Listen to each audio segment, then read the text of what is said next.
Bonsoir et bienvenue dans le ring. Autour de la table aujourd'hui pour débattre de l'actualité, les représentants des formations jeunes des partis politiques.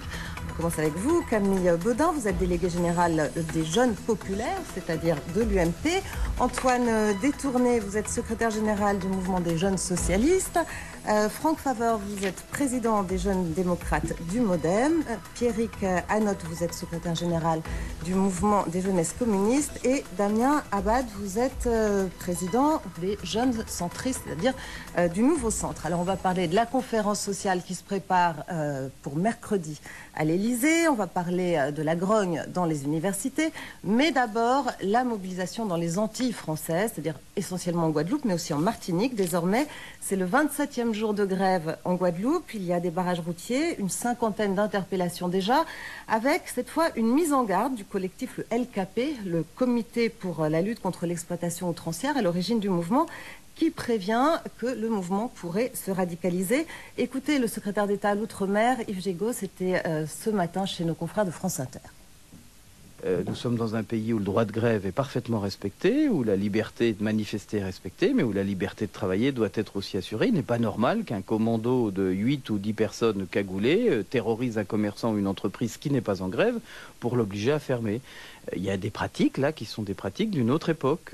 Donc nous mettrons en place les moyens, et nous avons mis en place les moyens pour faire en sorte que l'état de droit soit respecté. Il ne s'agit pas d'être agressif. Sans être agressif, ça peut être un détonateur et puis donc une explosion. Et alors, il faut laisser faire des commandos. Je crois que personne ne pourrait accepter cette idée-là. C'est une ligne d'équilibre que nous tenons. Le dialogue, la main ouverte pour apporter des vraies solutions à la fois sociales et à la fois au monde de l'économie. Et puis, parallèlement, l'état de droit.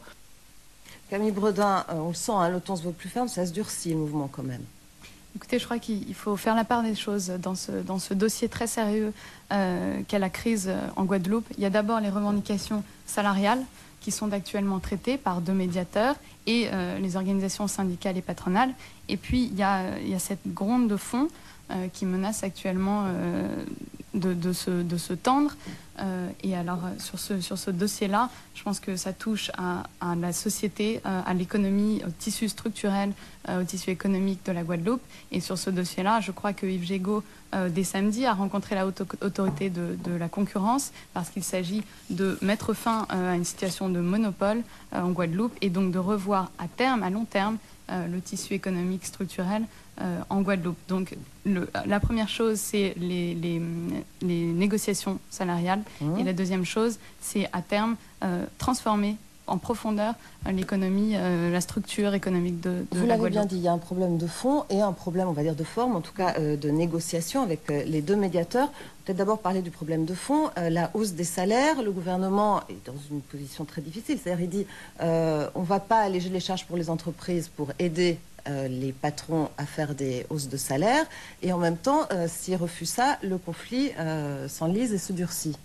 Mais le gouvernement est dans une position difficile là, face à ce qui se passe en Guadeloupe, mais il doit tenir sa ligne, c'est-à-dire que l'État ne peut à aucun moment augmenter les salaires et intervenir ainsi dans l'économie. C'est pas possible.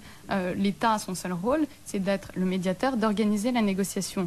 C'est ce qu'il fait actuellement. Maintenant, la responsabilité et la balle est dans le camp du patronat et des syndicats. Antoine Détourné. Moi, écoutez, ça fait, vous le disiez il y a quelques secondes, 27 jours de grève. Il y a près d'une semaine, on était prêt de trouver un accord. Yves Jégo est rentré en catastrophe.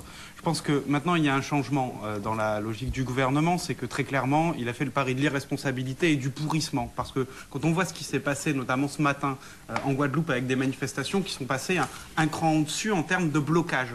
Je pense que l'appel qu'on doit faire, voilà, de blocage des routes, l'appel qu'on doit faire, c'est un appel à la responsabilité. Et les manifestants ne demandent quand même pas la socialisation de tous les moyens de production, la révolution ou je sais pas quoi. Ils demandent juste des augmentations de salaire et de meilleures conditions de vie. Et c'est pas un hasard si Yves Jégo est rentré pile au moment où il allait parvenir à un accord sur les augmentations de salaire. On lui a dit non, non, non, non, tu rentres à Paris parce que tu ne peux pas accorder des augmentations de salaire. C'est bien une question, ce n'est pas qu'une question structurelle liée au fonctionnement de l'outre-mer, c'est aussi une question de répartition des richesses qui vaut pour l'ensemble de la France. Et si Yves Jégo n'a pas voulu finaliser ce point d'accord, c'est par crainte de devoir donner la même satisfaction aux salariés de la métropole. C'est donc cette question-là, cette question de ce qui se passe en Guadeloupe, en Martinique et aussi à La Réunion. Moi, j'ai rencontré des représentants du PS qui étaient encore hier. C'est une question qui vaut pour, certes, de manière aiguë pour l'outre-mer, mais aussi plus générale pour l'ensemble de la métropole. Et c'est pour ça que le gouvernement a peur. Et je pense que c'est vraiment pas un bon calcul de jouer le pourrissement. Damien Abad, le problème de la contagion. Oui, je crois qu'il faut d'abord se poser la question de quelle est la situation réellement, effectivement, dans les Antilles. Je crois qu'on est effectivement face à une crise qui est à la fois une crise économique et sociale. Il ne faut pas non plus oublier le volet identitaire de cette crise. Je crois qu'il faut bien prendre en compte les différents éléments. D'abord, nous avons une économie qui a été trop souvent une économie sous perfusion, qui est l'économie des Antilles, qui vivait malheureusement trop sur la production d'un seul produit et qui donc du coup ne pouvait pas se développer réellement. Ça, c'est le premier élément. Deuxième élément aussi que l'on retrouve, c'est que je pense qu'on a une dichotomie entre un service public qui est surprotégé et des salariés du privé qui sont victimes en fait de la hausse des prix. Et ça, je crois que c'est un élément aussi important pour comprendre un peu le processus. Et donc, nous sommes également face... Quels sont les deux problèmes? Quelles sont les deux revendications principales? D'un côté, des prix trop élevés, de l'autre côté, des salaires trop bas. Alors, sur les salaires, je suis désolé, ce n'est pas au gouvernement, ce n'est pas, je dirais, à la puissance publique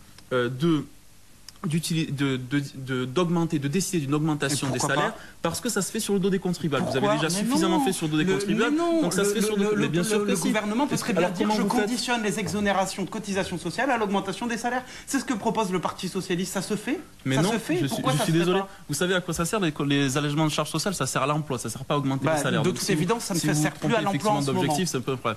Et deuxième élément, simplement pour finir, donc effectivement, c'est sur les prix. Et là, effectivement, le gouvernement a un rôle à jouer. Là, je pense qu'on peut faire un certain nombre de choses et d'avancer sur les prix.